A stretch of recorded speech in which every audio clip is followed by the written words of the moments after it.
Sementara itu, dalam rilis yang dilakukan Polres Oku sepanjang tahun 2025, kasus narkoba dan laka lantas di Kabupaten Oku mengalami peningkatan di atas 50%.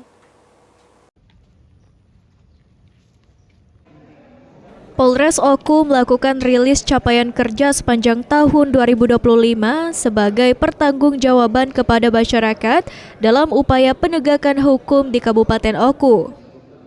Kapolres Oku AKBP Endro Aribowo mengatakan, dari sepanjang tahun 2025 terdapat penurunan tindak pidana kriminal, di mana pada tahun 2024 tercatat 437 kasus, sedangkan di tahun 2025 tercatat sebanyak 416 kasus, sehingga terjadi penurunan.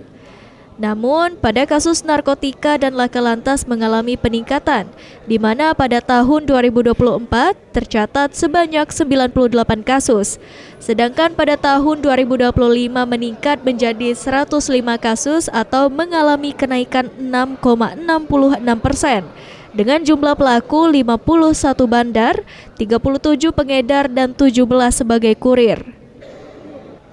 Sedangkan untuk angka kecelakaan di lalu lintas mengalami peningkatan. Pada tahun 2024 tercatat korban meninggal dunia 31 orang, luka berat 21 orang, dan luka ringan 97 orang. Sedangkan pada tahun 2025 korban meninggal dunia meningkat menjadi 41 orang, luka berat 18 dan luka ringan 1 orang.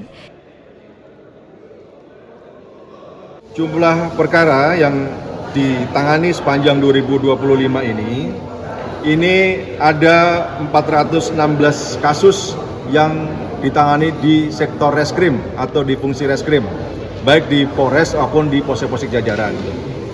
Ini sebetulnya turun dibandingkan dengan yang tahun lalu sebanyak 437 perkara.